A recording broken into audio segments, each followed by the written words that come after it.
दर्शकवृन्द नमस्कार। केन्द्रबिन्दुको यो विशेष भर्चुअल प्रस्तुतिमा यहाँहरूलाई स्वागत गर्छु। म कार्यक्रम प्रस्तुता मनोज नेउपाने। दर्शकवृन्द, कोरोना संक्रमणका कारण देशको अवस्था निकै बिग्रिएको छ। बिरामीहरूको संख्या धेरै भएको छ भने अस्पतालमा अक्सिजनको माग उच्च छ। यस्तो अवस्थामा विभिन्न देशबाट अक्सिजन सिलिन्डर ल्याउने काम भइरहेको छ। यही समयमा नेपाल विज्ञान तथा प्रविधि प्रतिष्ठान नास्टले मंगलबार मात्र नेपालमै पहिलो पटक अक्सिजन सिलिन्डर निर्माण गरी सफल परीक्षण गरेको छ। आज हामीले यसै विषयलाई केन्द्रमा राखेर प्रतिष्ठानका प्रविधि संकाय प्रमुख तथा संयोजक डाक्टर रविन्द्र प्रसाद ढकालसँग विशेष कुराकानी गरेका छौँ। डाक्टर ढकाल जो नास्टमा वरिष्ठ वैज्ञानिक पनि हुनुहुन्छ। आउनुहोस् उहाँलाई यो भर्चुअल संवादमा स्वागत गरौँ। रविन्द्र सर, यहाँलाई केन्द्रबिन्दु अनलाइनमा स्वागत छ। हस्, धन्यवाद। स्वास्थ्य अवस्था ठिक छ सर? सब ठिकठाक छ हजुर। जसरी पहिले चाहिँ तपाईहरूले जुन चाहिँ स्वाब कलेक्सनका लागि नेपाल आर्मी, नेपाल पुलिसहरूलाई जसरी सहजीकरण एउटा गर्नुभएको थियो अनुसन्धानको हिसाबले पनि, होइन, त्यसै गरी पछि अब ललितपुरमा महानगरपालिकासँगको समन्वयमा चाहिँ सेनिटाइजर बनाउने काममा पनि, होइन, नास्टले उल्लेख्य भूमिका निर्वाह गरेको थियो। सँगै अहिले आएर सबैलाई चाहिँ एउटा आशाको केन्द्र चाहिँ अब अक्सिजनको सिलिन्डर पनि नेपालमै बन्छ है भन्ने जुन हिजोबाट सुरु भएको छ, यो बारेमा चाहिँ धेरैलाई चासो पनि छ जस्तो मलाई लाग्छ, होइन। र नास्टले यसलाई कसरी लिनुभएको छ, होइन, नास्ट परिवारले नै भनौँ न अझ भन्दा, र आम दर्शकले साँच्चै बुझ्नुपर्ने कुराहरू के हो? ओके, अब एउटा मेन मैले अहिले पनि भनिराखेको थिएँ, हामी कोभिडको क्राइसिसमा अथवा महामारीको बिचमा आइसकेपछि हामीले त्यो महामारीलाई गर्नुपर्ने आवश्यकता चाहिँ हामीले पहिला निड एसेसमेन्ट गर्नुपर्छ भन्ने हिसाबमा पहिलो चरणमा स्वाब कलेक्सन जुन मेजर इस्यु थियो हामीले त्यसमा एड्रेस गऱ्यौँ। सेनिटाइजरको इस्यु जुन एड्रेस गऱ्यौँ, किनभने सेनिटाइजर नास्टले बनाइदिएकै कारणले गर्दा थुप्रै उद्यमी साथीहरूले के गर्नुभयो त भन्दा हामीले आफै पनि सेनिटाइजर बनाउन सक्दो रहेछौँ नेपालमा भनेर एउटा ग्रुमिङ नै भयो। त्यो खालको इन्डस्ट्रिजहरू नेपालभरि खुले, जसले गर्दा हामीलाई नेपालमा अहिलेसम्म पनि सेनिटाइजरको समस्या छैन। त्यस्तै अब अहिलेको समस्या चाहिँ के भयो भने अक्सिजनको समस्या देखिएको छ, किनभने इन्फेक्सनको रेट बढ्दै जाने, त्यसको अर्थ धेरै मान्छेमा बिरामीको सङ्ख्या थपिँदै जाने भयो र उहाँहरू हस्पिटल जानुपर्ने बाध्यता त पर्सेन्टेजकै हिसाबले जाने हो भने पनि धेरै पेसेन्टलाई हस्पिटल जानुपर्ने आवश्यकता हुने बित्तिकै र अहिलेको कन्टेक्स्टमा जुन एउटा म्युटेटेड भएको भाइरस छ त्यसले पारेको प्रभावले गर्दा फोक्सोमै बढी प्रभाव पारेको देखिएको कारणले अक्सिजनको निड नै एउटा मेजर कन्सर्न हो भन्ने हाम्रो एसेसमेन्ट रह्यो। र त्यसमा नेपाल सरकारबाट र अरू थुप्रै मिडियाबाट हामीले के बुझ्यौँ भने अक्सिजन चाहिँ हामीसँग छ, बनाउन सक्छौँ, तर अक्सिजनको स्टोरेज गर्ने सिलिन्डरको अभाव छ भन्ने आइसकेपछि त ठिक छ, त्यसो भए हामीले प्रोमिनेन्ट एरिया जहाँनिर हामीले सर्भिस गर्नुपर्ने हो त्यहाँनिर हिट गरौँ भन्ने हिसाबले चाहिँ हामीले अक्सिजन सिलिन्डरको लागि चाहिँ फोकस भयौँ। र हाम्रै कलिग साथी जुन डाक्टर शङ्कर ढकालले एकदम दिनरात काम खटिराख्नु भएको छ, उहाँले चाहिँ एउटा एक खालको सिनारियो के क्रिएट गर्नुभयो भने अक्सिजनलाई हामीले सिलिन्डर फलामका पाता छन्, स्टिलका पाता छन्, तिनलाई जोडेर हामी सिलिन्डर बनाउन सक्छौँ र बनेका सिलिन्डरलाई टेस्टिङ गर्ने एउटा मेकानिजम सहित अगाडि बढाउँ भन्ने उहाँले प्रस्ताव लिएर आइसकेपछि ल यो एकदम राम्रो, तपाईँले एउटा राम्रो प्लेटफर्म बनाउनु भएको छ र सिनारियो क्रिएट हुनु भनेकै मलाई लाग्छ अहिलेको कन्टेक्स्टमा हामी नेपालीलाई अझै बढी सर्भिस दिन सक्छौँ, यसबाट 2-3टा पाटा हुन्छन् भन्ने हिसाबले हामीले लिएका हौँ। एउटा नेपालीको बिचमा कन्फिडेन्स के डेभलप हुन्छ भने हामी आफै सिलिन्डर उत्पादन गर्न सक्छौँ। अहिलेसम्म त हामी कुनै पनि सिलिन्डर बनाउँदैनौँ। सिलिन्डर बनाउने मात्रै होइन, अक्सिजनलाई हामीले त्यो लेभलको बनेका सिलिन्डर टेस्ट गर्ने फेसिलिटी पनि नेपालमा छैन, कहीँ पनि त्यो लेभलको काम पनि अहिलेसम्म गरिराखेका छैनौँ भने किन हामी आफै एउटा सिलिन्डर उत्पादन गर्ने काममा नलाग्ने त? र बनेका सिलिन्डर चाहिँ भ्यालिडेट गर्नको लागि चाहिँ नास्ट जस्तो संस्था जो साइन्स र टेक्नोलोजीमा एपेक्स बडी पनि हो र यसको काम पनि नेपाल सरकार र जनतासँग जोडिएर, समुदायसँग जोडिएर थुप्रै कामहरू गर्नुपर्ने म्यान्डेट पनि भएको कारणले गर्दा धेरै अपेक्षा पनि गर्नुभएको छ नेपाली सर्वसाधारण अथवा नेपाली जनताहरूले। त्यो राम्रो पाटो हामीले लिइराखेका छौँ र त्यही रेस्पोन्सिबिलिटी अनुभूति गर्दै हामीले के सोच्यौँ भने यसलाई चाहिँ अब यसलाई मार्केटमा लैजानको लागि के हडलहरू हुन्छन् भन्दाखेरि एउटा सिलिन्डर बनाउनु ठुलो कुरो भएन, सेफ्टी चाहिँ सबभन्दा प्रायोरिटीमा राख्नुपर्ने हुन्छ। त्यसको लागि चाहिँ टेस्टिङ गर्ने फेसिलिटी विकास गरौँ भनेर हामीले भाडामै लिएर सही जहाँबाट हामी 1000 बारसम्मको प्रेसर दिन सक्ने त्यस्ता हाइड्रोलिक मसिनहरू लिएर आयौँ र हामीले नास्टमा इन हाउसमा ठुलो चौर थियो, त्यो चौरको बिचमा एउटा सिस्टम बनायौँ र जहाँबाट बिचमा सिलिन्डर राखेर हामी प्रेसर बढाउँदै गएर कुन प्रेसरसम्म धान्छ त्यो सिलिन्डरले भन्ने चिजहरू खोज्दै जाँदाखेरि हामीलाई के थाहा भयो भने नेपालमा एलपिजी ग्यास मात्रै एलपिजीबाट विकल्प हुन्छ कि भन्ने एउटा सोच थियो हाम्रो होइन। एलपिजीको केसमा चाहिँ 15 बारको हाराहारीको प्रेसर भयो भने त्यहाँ पुग्ने रहेछ र त्यो दिनको लागि चाहिँ करिब करिब त्यो सिलिन्डरको टेस्ट गर्नु पर्यो भने 25 देखि 30 बारसम्म टेस्ट गर्यो भने काफी हुन्छ, किनभने 1.5 को एउटा फिलिङ प्रेसरको मेजरमेन्ट गरिदियो भने पुग्छ भन्ने हिसाबले उहाँहरूको प्र्याक्टिसमा त्यस्तो रहेछ। भनिसकेपछि अक्सिजन सिलिन्डरको केसको हकमा चाहिँ 150 बार चाहिने है, जहाँ एलपिजी 15 बारमा मात्रै ग्यास फिलिङ गरिराखेका छौँ भने अक्सिजनको केसमा 150 बार जानु भनेको ठुलो प्रेसर भएको हुनाले यसलाई हामीले हस्पिटलको सेफ्टी अथवा बिरामीको सेफ्टीको कारणले गर्दा पनि अलि बढी कन्सियस भएर यसलाई टेस्ट गरेपछि मात्रै अगाडि बढौँ भन्ने अभियानमा लागेर अहिले के गर्यौँ भने त्यसलाई 150 को 1.5 टाइम्स भनेको करिब 225 जति हुन आउँछ त्यो प्रेसर रेन्जको टेस्ट गरौँ र त्यति मात्रै नभएर के हुन्छ भने अब त्यो सिलिन्डर जुन आफैमा बनेको बडी छ, मटेरियल छ, त्यसको पनि भ्यालिडेसन चेक गर्नुपर्छ भन्ने हिसाबले त्यो सिलिन्डरको रप्चर पोइन्टसम्ममा चाहिँ एकचोटि टेस्ट गरौँ। भोलि फिलिङ गर्ने बेलामा चाहिँ फिलिङ अथवा चाहिँ त्यसको फिलिङ प्रेसरमा मात्रै गएर टेस्ट गरौँला भन्ने एजम्सनको आधारमा 2.75 टाइम्स भनेको करिब 2.5 टाइम्स भनेको 375 बार प्रेसरमा चाहिँ हामीले त्यो सिलिन्डर टेस्ट गर्नुपर्ने थियो। तर हिजो प्राविधिक कारणले के चाहिँ भयो भने 235 बारसम्म पुग्यौँ र केही लिकेजहरू आएको कारणले गर्दा हामीले फेरि त्यसको टेक्निकल इस्युजलाई रिजल्भ गर्दै आउने केही दिनभित्रैमा सकेसम्म चाँडै नै हामी त्यो 375 बारसम्म पुगेर त्यो सिलिन्डरलाई टेस्ट गर्छौँ, जसबाट त्यो प्रेसरसम्म रप्चर भएन भने चाहिँ अनि हामी यही टेक्नोलोजी जुन मेथडबाट हामीले त्यो सिलिन्डर बनाएका छौँ नेपालमै र त्यही सिलिन्डरलाई हामीले अगाडि लैजान्छौँ र त्यसको टेक्निकल पाटोमा हामी रेगुलर रूपमा एसेस गर्छौँ र त्यसमा डिजाइनमा केही काम कन्ट्रिब्युसन गर्नुपर्ने छ भने अरू पनि थपथाप दिन्छौँ र त्यस्ता नेपाली उद्यमीहरूलाई चाहिँ र तपाईँहरू उद्योग खोल्न चाहनुहुन्छ अथवा म्यानुफ्याक्चर गर्न चाहनुहुन्छ भने हामी गर्छौँ भन्ने मनसायका साथ र टेस्टिङ फेसिलिटी आजको लागि मात्रै होइन, भोलिका दिनलाई पनि अक्सिजन सिलिन्डरदेखि लिएर अरू थुप्रै सिलिन्डरहरू जसलाई हाई प्रेसरमा टेस्ट गर्नुपर्ने हुन्छ त्यस्ता टेस्टिङ फेसिलिटी चाहिँ नास्टमा स्थापना गर्ने अभिप्रायका साथ चाहिँ अहिले हामी काम गरिराखेका छौँ।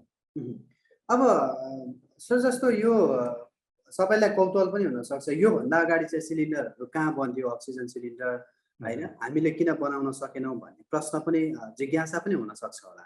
हो पक्कै मुख्य कुरा चाहिँ के हो भने एउटा सिलिन्डरहरूको म्यानुफ्याक्चर गराउनलाई लेथ मसिनदेखि लिएर एउटा हाई टेम्परेचरमा मोल्डिङ गर्नुपर्ने यी सबै इस्युजहरू छन् र मलाई लाग्छ ठुलो मार्केट नभएको अथवा नेपाली आफैमा एउटा उद्यमशीलताको संस्कार नबसेकै कारणले गर्दा हामी खालि इम्पोर्ट मात्रै गर्थ्यौँ र मेजर भनेको चाहिँ कि त इन्डियाले म्यानुफ्याक्चर गर्थ्यो कि चाइनाले गर्थ्यो र हामी यी दुईटा देशमै भर परिराखेका थियौँ अहिलेसम्म। अब जस्तो इन्डियामा अहिले उसैलाई आफैलाई अक्सिजन सिलिन्डरको अभाव छ, हामीले त्यहाँबाट लिएर आउने कुरा भएन। अहिले इन्डिया चाइनाबाट फ्लाइट पनि छैन भनिसकेपछि यो कन्टेक्स्टमा दुईटा पाटो हामीले सोच्यौँ। इमिडिएट रिलिफ गराउने एउटा पाटो हो जहाँ हामी तत्कालै सिलिन्डर उपलब्ध गराएर नेपाली मार्केटलाई स्याचुरेटै गराउन त पक्कै पनि सक्दैनौँ, अन्तबाट पनि लिएर आउनु पर्ला। तर यही मौकामा फलाम तातेको बेलामा हान्नुपर्छ भनेको जस्तै गरेर यो क्राइसिसलाई हामीले एउटा अपर्च्युनिटीको रूपमा किन कन्भर्ट नगर्ने, नेपाली उद्यमीहरूले पनि एउटा सिलिन्डर उत्पादन गर्न सक्छन् भने फलामको पाता लिएर आएर जसरी हामीले ह्यान्डल गर्दा सजिलो हुन्छ, भोलिका दिनमा यहीँ उत्पादन हुन्छ एउटा पाटो रह्यो भने अर्को चाहिँ बनेका अक्सिजन सिलिन्डरहरू अथवा अरू कुनै त्यस्ता हाई प्रेसरमा स्टोर गर्नुपर्ने सिलिन्डरलाई टेस्टिङ गर्नेदेखि लिएर अरू काम गर्नको लागि त्यो फेसिलिटी नास्टमा स्थापना गर्ने अभिप्रायका साथ गरिराखेका छौँ। र मलाई लाग्छ धेरै अडियन्सहरूले के बुझ्नुहुन्छ भने हामी सिलिन्डर यहाँ बनाउँदैनौँ, अक्सिजन को सिलिन्डर एकदम अक्सिजन ग्यास आफैमा हाइली कोरोसिभ छ, जसले गर्दा त्यो सिलिन्डर चाहिँ 12-15 वर्षभन्दा लामो जान सक्दैन। त्यसलाई फेरि रिप्लेस गर्नुपर्ने हुन्छ, फेरि इम्पोर्ट गर्नुपर्ने हुन्छ।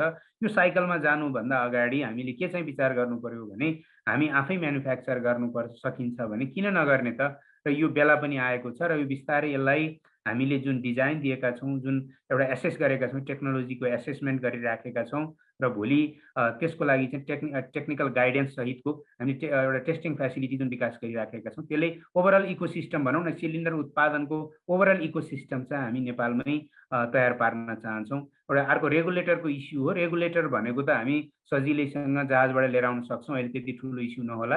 अहिलेको मेजर समस्या भनेको जस्तो ओमानको राजदूतले त्यहीँबाट कलेक्सन गरेर केही सिलिन्डर पठाउनु भएको छ, अरू नेपालीहरू खाडीबाट पठाउनु भएको छ भने किन यहाँ बसेका नेपाली वर्कसपहरूलाई पनि प्रयोग नगर्ने, हाम्रा फलामहरूलाई किन चाहिँ अहिले सकिन्छ भने सिलिन्डरमा कन्भर्ट नगर्ने त भन्ने अभिप्रायका साथ र एउटा इनोभेटिभ आइडिया पनि हो।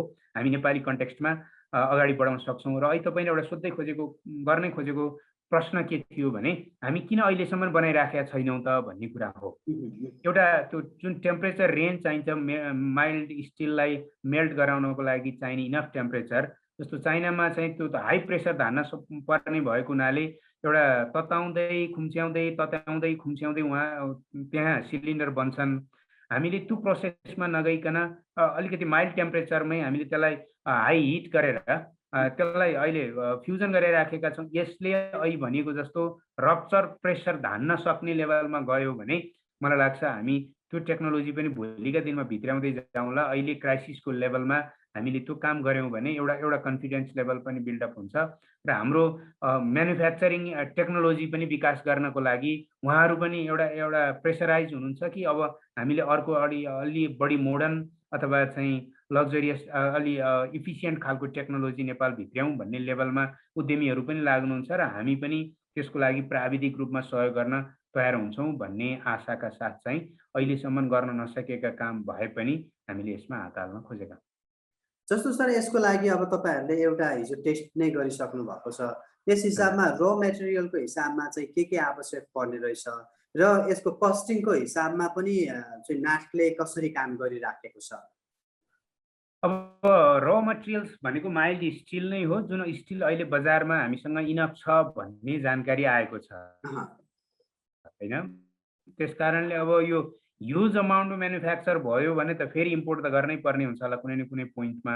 तरै पनि अहिलेको नेपालमा उपलब्ध हुन सक्ने माइल्ड स्टिलबाट चाहिँ हामी बनाउन सक्ने भएको कारणले गर्दा अरू खासै त्यस्तो धेरै सामग्री यसमा आवश्यक पर्दैन। हामीले बनिसकेको अक्सिजन सिलिन्डरको कम्पोजिसन पनि हेरेका छौँ र अहिले त्यसो हो भने यही माइल्ड स्टिलबाट गर्न सकिन्छ भने वाइ नट वी ट्राई भन्ने हिसाबले अहिले लागेका हौँ। र भोलि त्यसलाई आवश्यक पर्ने भनेको त रेगुलेटर र अरू कनेक्सनको लागि चाहिने फिल्टरहरू अथवा त्यहाँ पाइपिङका कुराहरू त्यो त नेपालमा उपलब्ध अलरेडी छँदैछ, अथवा ल्याउनु पर्यो भने पनि ल्याउन सकिन्छ भन्ने एउटा पाटो रह्यो। र अर्को दोस्रो प्रश्न चाहिँ अब के छ भने अहिले अक्सिजन सिलिन्डरको अभाव छ भन्ने बित्तिकै अक्सिजनका सिलिन्डरहरू कि त एउटा आर्टिफिसियल क्राइसिस हामीले क्रिएट गरिराखेका छौँ अथवा घर घरै लगाएर स्टोर गरेर राखिराखेका छौँ, जसले गर्दा यसको मूल्य आकाशिँदै गएको छ। र हामी यो केसमा चाहिँ पुरानो केस पनि म स्मरण गराउन चाहन्छु। जब यो धन्नै यो सेनिटाइजर एउटा ब्ल्याक मार्केटमा गइसकेको स्थिति थियो, तर नास्टले बनाइदिइसकेपछि थुप्रै उद्योगहरू एकैचोटि खुले र उत्पादन गर्ने अथवा चिनी उत्पादन गर्ने फ्याक्ट्रीहरूले हामीसँग इथानल अथवा इथाइल अल्कोहल छ भन्ने बित्तिकै हामी ठुलो मात्रामा चाहिँ सेनिटाइजर नेपालमै बनाउन सक्छौँ भन्ने बित्तिकै त्यसको प्राइस जसरी कन्ट्रोल भएको थियो ब्ल्याक मार्केटमा नगइकन एउटा नर्मल प्राइसिङमा गयो भने अहिले पनि अक्सिजन सिलिन्डरलाई नेपालमै उत्पादन गर्न सकिन्छ भने त मान्छेको एउटा पोजिटिभ धारणा के रहन्छ भने अब जब उत्पादन यहीँ हुँदैछ किन म आत्तिने, किन म बजारमा खोजी ब्ल्याक मार्केटबाट अक्सिजन सिलिन्डर उठाउँ भन्ने एउटा मानसिकता पनि नेपाली जनमानसमा स्थापित होस् भन्ने हामी चाहन्छौँ। र त्यो गर्नु पनि हुँदैन, त्यो वास्तवमा मानवीय अपराध हो। किनभने त्यो सिलिन्डरलाई घरमा लगाएर थन्क्याइदियौँ भने बिरामी अक्सिजन नपाएर हस्पिटलमा मर्ने, तर म बिरामी हुन्छु कि हुन्न, कोभिड लाग्छ कि लाग्दैन थाहा नपाएको मान्छेले घरमा लगाएर अक्सिजनको सिलिन्डर राखिदिएर मान्छेको अक्सिजन त्यहीँ अड्काइदियो भने त्यो वास्तवमा यो मानवीय सङ्कट त्यसले उत्पन्न गर्छ।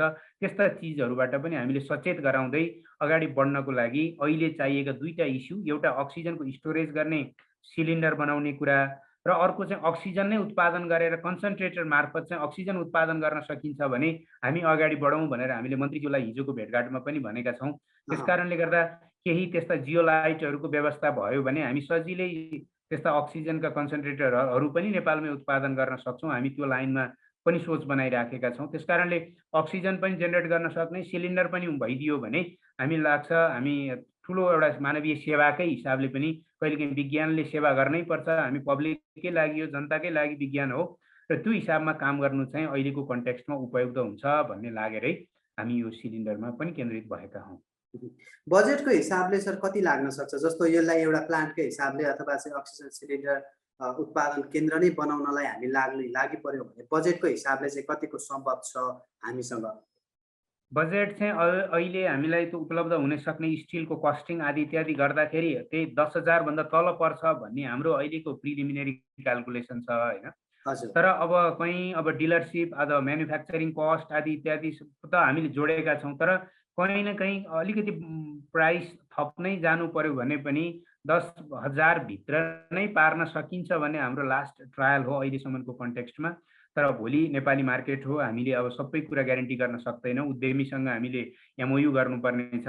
त्यसैले त्यही करिब 10-12,000कै रेन्जमा चाहिँ हामी यो सिलिन्डरको म्यानुफ्याक्चरिङ गराउने मोडालिटीमा चाहिँ पुर्याउन सक्छौँ भन्ने एजम्सनका साथ यो महँगो पर्दैन, हामी आफै पनि बनाउन सक्छौँ र टेस्टिङ कस्टदेखि लिएर थुप्रै भ्यालिडेसनका कस्ट पनि हामीले आफैले मिनिमाइज गर्ने भयो नि त। आखिर लास्टमै हाम्रै फेसिलिटीमा टेस्ट गर्न सकिन्छ भने भ्यालिडेसन कस्टहरू पनि कम भएको हुनाले हाम्रो अहिले पनि अपेक्षा के छ भने 10,000 भन्दा कम मूल्यमा नै हामी नेपालमा सिलिन्डर उत्पादन गर्न सक्छौँ भन्ने लागिरहेको छ।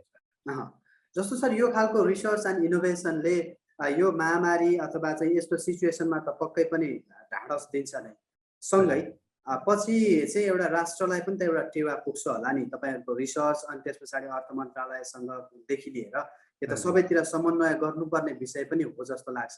त्यस्ता विषयहरू चाहिँ के कति भएको छन्? त्यस्तो जुन अलिकति फ्युचर प्लानिङ चाहिँ के भएको छ? अब त्यहाँनिर हामी कहिलेकाहीँ नेपाल सरकार अन्तर्गतकै रहेको एउटा नेपाल सरकारको एपेक्स बढी भए पनि हामी अलिकति ओरेटर छौँ, बोल्छौँ है, नेपाल सरकारलाई गुनासो गर्छौँ, पब्लिकमा पनि गुनासो गरिराखेका छौँ, नगरेका छैनौँ। नेपाल विज्ञानमा जति लगानी गर्नुपर्ने थियो नेपाल सरकारले गरेको छैन, यो म तपाईँको मिडिया मार्फत म अनेस्टली भन्न सक्छु। किनभने हामीले के देखिराखेका छौँ भने जिडिपीको नेपालको आफ्नै जिडिपीको 0.35% मात्रै साइन्स एन्ड टेक्नोलोजीमा अथवा आरएनडी पार्टमा खर्च भइराखेको छ। यो भनेको ज्यादै न्यून हो, जसलाई हामी 1% पुर्याउनुपर्छ भनेर हाम्रो साइन्स टेक्नोलोजी इनोभेसन पोलिसीमा पनि राखिएको छ र हामीले थुप्रै फोरमहरूमा पनि माग गरेका छौँ र अहिलेसम्म भएको छैन। तैपनि हामीले यी कुराहरूलाई जोडदारका रूपमा हामीले यो इनोभेसन गर्दा अब अहिले भनौँ न सिलिन्डर बनाउने खर्च लाग्छ है। यसमा दुईटा इस्युजहरू छन्। एउटा प्रोसिजर फलो गर्ने हो भने हामी अहिलेसम्म रातो किताबमा नलेखिएका कार्यक्रमहरूमा पैसा दिनै सक्दैन। त्यो कुराहरूलाई हामीले रिलिज गराइदिनु पर्ने एउटा त्यस्ता चिजहरू छन् जो सङ्कट कालको बेलामा के काम गर्ने के नगर्ने भन्ने कुरा चाहिँ लेखिएर नआउने हुनाले त्यस्ता चिजहरूलाई गाँठो फुकाउनु पर्ने एउटा पाटो छ भने अर्को तिनै चिजहरू गर्नको लागि हामीसँग बजेट अहिले एउटा शीर्षकबाट अर्को शीर्षकमा रकमान्तर गर्नुपर्ने हुन्छ, जसको लागि नेपाल सरकारले सहयोग गर्नुपर्ने आवश्यकता छ र त्यो आवश्यकता चाहिँ हामीले मन्त्रीज्यूलाई पनि अवगत गराइसकेका छौँ।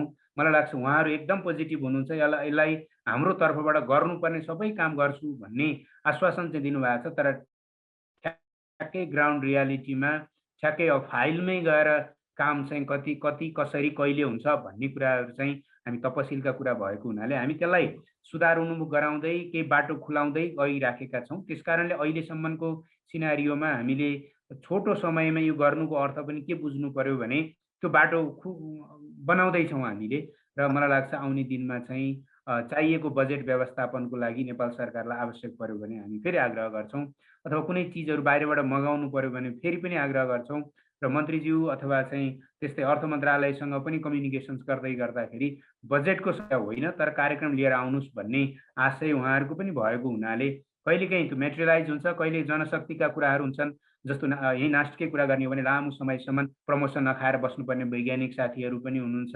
सबैका समस्याहरूलाई एड्रेस कसरी गर्ने त भन्दा हामी सङ्कटको कालको बेलामा हामीले त्यो जोखाना हेरेर बस्ने कुरा आउँदैन। त्यसैले हामीले अहिले जे जति काम गरिराखेका छौँ आफ्नो फुल हार्टेडका साथ जसरी लागिराखेका छौँ र कन्भिन्स गर्ने कोसिस गरिराखेका छौँ, आउने दिनमा हामी सक्षम हुन्छौँ भन्ने नै हामीले अहिले विश्वास लिएकै कारणले गर्दा अलि मोटिभेटेड भएर लाग्न थालेका हौँ। पक्कै पनि डाक्टर साहब, जस्तो हामीले चाहिँ यो महामारीको बेलामा सेनिटाइजरदेखि लिएर सेफ्टी प्रविधिहरूदेखि लिएर नास्टले गरेको, अब अहिले आएर यो अक्सिजन सिलिन्डरको कामहरू पक्कै पनि आम अडियन्सका लागि पनि एप्रिसिएट योग्य नै छ जस्तो लाग्छ मलाई पनि। र अब हामी कुराकानीको अन्तिमतिर जाउँ होला सर। जस्तो अब यो एउटा इनोभेसन त छँदैछ, सँगै अहिले नास्टले चाहिँ जस्तो अन्य देशहरूले गरे जस्तै कोरोना भाइरस न्यूनीकरणका लागि यसको खोप सम्बन्धी रिसर्चहरू गरेका छ कि छैन, अथवा ती गरेका छ भने प्रोसिडरहरू कहाँ पुगेका छन्, के भइराखेको छ होइन। अनि त्यस पछाडि अरू औषधिहरूको कुराहरू भयो होइन, अथवा चाहिँ अन्य देशहरूले गरे जस्तै खोज तथा अनुसन्धान चाहिँ नेपालको तर्फबाट चाहिँ भएको छ कि छैन, र भएर पनि काहीँ अल्झिया छन् कि अथवा राज्यबाट ती नियन्त्रित भएका छन् कि के छ सर? होइन, तपाईँले एकदम राम्रो प्रश्न उठाइदिनु भएको छ। यो वैज्ञानिक जगत सबैको लागि चाहिँ चासोको विषय हो र हामीले एड्रेस पनि गर्नुपर्छ। मेन कुरा चाहिँ के भयो भने भाइरससँग खेल्न हुँदैन अथवा भाइरस कतिको हानिकारक छ यो भन्ने कुरा त अहिले संसारलाई अवगत भइसकेको छ। त्यसको लागि 2-3टा पाटोमा हामीले फोकस हुनुपर्ने हुन्छ। एउटा भनेको भाइरससँग लड्नको लागि चाहिने प्रोटेक्टिभ डिभाइसेसहरू अथवा त्यस्तो लजिस्टिक एरेन्जमेन्ट नभएको कन्टेक्स्टमा हामी धेरै रिसर्च गर्न सक्दैनौँ। रिसर्च गफ गरेर हुने कुरा भएन। हामीले पेपर पढेर सोलुसन दिन सक्दैनौँ। हामीले ग्राउन्डमै बसेर काम गर्नको लागि चाहिँ अहिले जुन सेफ्टी स्ट्यान्डर्ड भएका त्यस्ता फेसिलिटिजहरू नै नेपालमा छैनन् होइन। BSL 3 लेभलकै फेसिलिटी एउटा टेकु हस्पिटलमा मात्रै छ नेपालमा भने त्यहाँ विशेष गरेर पेसेन्टका केसहरू ह्यान्डल गर्दैमा ठिक्क भएको छ। अनुसन्धान गर्नको लागि भनेर त्यस्तो नेपालमा कहीँ पनि स्थापित नभएको कारणले गर्दा भाइरस बेस्ड रिसर्च र ठ्याक्कै त्यही सेफ्टी लेभल फलो गर्नुपर्ने यो डेडली भाइरसको केसमा चाहिँ सबै वैज्ञानिक साथीहरू काम गर्न नसकेको चाहिँ हामी सबै नेपालीले आत्मसात गर्नुपर्छ, यो सत्य हो। हजुर। अब त्यसको लागि चाहिँ हामीले के चाहिँ गरिराखेका छौँ भने सेफ्टी फ्याक्टर केही न केही फलो गर्दै, जसरी हामीले डक्टरलाई मोबाइल स्वाब कलेक्सन गर्नलाई भेहिकल बनायौँ भने जस्तै त्यस्ता केही सेफ्टी डिभाइसेसहरू चाहिँ हामीले डिजाइन गरेका छौँ। त्यतिले पुग्दैन, त्यो थुप्रै काम गर्न बाँकी छ एउटा पाटो। अर्को पाटो भनेको हामी औषधिका कुरा र इम्युनिटीमा धेरै आध्यात्मिक अवधारणामा रुमल्लिराखेका छौँ नेपाली आम सर्वसाधारणहरू, अथवा भनौँ न हाम्रो नेपाल सरकारबाट आएका आधिकारिक धारणाहरू पनि कता कता त्यतातिर अभिव्यक्तिका कारणले गर्दाखेरि हामीसँगै साँच्चै भएका वस्तुले नै रोक्छन् कि क्या हो भाइरस, अथवा हामी रुवा लाग्दाखेरि बेसार पानी खाएर विषो पारेका थियौँ यो पनि हुन्छ भन्ने जुन लाइनमा गइराखेका थियौँ, यो यस्ता भ्रमहरूको कारणले गर्दा पनि केही असजिला स्थितिहरू आएका छन्। ती औषधिहरूको भ्यालिडेसन गर्न, टेस्ट गर्न र वैज्ञानिक अवधारणाका आधारमा मान्यता प्राप्त गराउनको लागि चाहिँ सिरिज अफ रिसर्च जो आवश्यक पर्छ। अहिले मैले भने पूर्वाधार नभएकै कारणले धेरै काम हुन सकेका छैनन्। अब औषधि खोज्ने क्रममा चाहिँ भनौँ न हर्बल प्रोडक्टहरूमा अथवा त्यस्ता जडीबुटीहरूमा चाहिँ हामीले के गरिराखेका छौँ भने ती जडीबुटीमा के मेडिसिनल कम्पाउन्ड छ भनेर खोज्ने काम चाहिँ गरेका छौँ। त्यसले एन्टिभाइरल छ कि छैन, भाइरसलाई मार्छ कि मार्दैन भन्ने लेभलमा जानको लागि चाहिँ केही अन्तर्राष्ट्रिय युनिभर्सिटी अथवा विश्वका अरू युनिभर्सिटीसँग मिलेर कोल्याबोरेसनमा केही कामहरू भएका छन्। त्यसले त्यो पर्याप्त छैन र त्यस पछाडि जुन लेभलमा हामीले टेस्ट गर्दै गर्दै एउटा सेल लाइन भनौँ अथवा मुसाले मान्छेमा आउनुपर्ने जुन चरण हुन्छन् ती क्लिनिकल ट्रायलको लेभलमा उकाल्नको लागि चाहिँ हामी धेरै र यसलाई के चाहिँ हामीले स्वीकार पनि गर्नुपर्छ भने सकेका छैनन्। यो पनि हेरौँ न, हामीले ग्लोबल सिनारीमा हेऱ्यौँ भने पनि अमेरिकाले गरेको होला, युकेले गरेको होला, भारतले गरेको होला, चीनले गरेको छ, जापानले गरेको छ, कोरियाले गरेको छ, तर सबै देश यसरी आइराखेका छैनन्। आउन नसक्नुको कारण पनि अहिले भनिएको जस्तो विज्ञान र प्रविधिमा जति लगानी चाहिन्छ, जति जनशक्ति आवश्यक पर्छ, जति पूर्वाधारहरूको व्यवस्थापन हुनुपर्ने हुन्छ त्यसको हुनाले एकैचोटि भाइरस आएपछि खै त वैज्ञानिकले गरेको भनेर खोजेर मात्रै हामी सोलुसन दिन सक्दैनौँ। यसको लागि आज लगानी गरियो भने 15-20 वर्षको दौरानमा भोलि अर्को डेडली भाइरस आउन सक्छ, त्यो बेलाको लागि काम लाग्छ।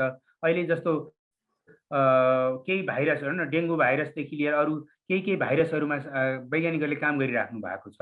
तर यो अननोन भाइरस जुन आइराखेको छ, यस्ता भाइरसमा सँग पनि लड्न जुझ्न सिकियो भने मात्रै हामी अर्को खालको क्राइसिसलाई म्यानेजमेन्ट गर्न सक्छौँ।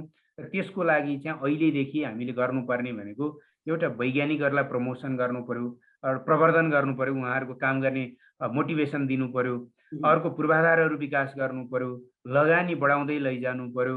र यसलाई चाहिँ अब हामी म व्यक्तिगत रूपमा भन्ने हो भने मैले मेरो व्यक्तिगत वृत्ति विकासलाई सोचेर बस्न थालेँ भने मैले यो अनुसन्धानलाई सोच्न भ्याउँदिनँ। त्यस कारणले गर्दा हामी त्यस्तो खालको एउटा कन्ड्युसिभ वातावरण चाहिँ नेपाल सरकारले अथवा हाम्रै संस्थागत जुन पदाधिकारीहरू हुनुहुन्छ उहाँहरूले के चाहिँ विचार गर्नुपर्छ भने के गरियो भने वैज्ञानिकहरूले राम्रो अनुसन्धान गर्न सक्छन्, उहाँहरूलाई अरू कुरा सोच्नु पर्दैन।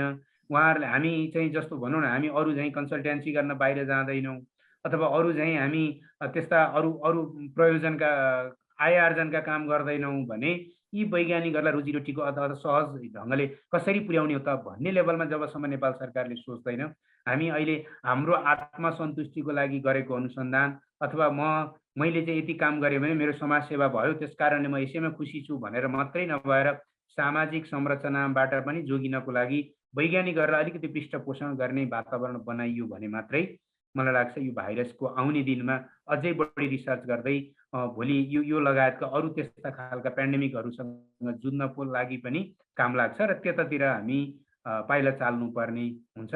अर्को तपाईँले सोध्न खोज्नु भएको दोस्रो चरणको प्रश्न चाहिँ तपाईँ कहाँ पुग्नु भएको छ, केले अड्किएको छ भन्ने कुराहरू छन्। केही भएका छन्, फेरि बहस भएका छन्।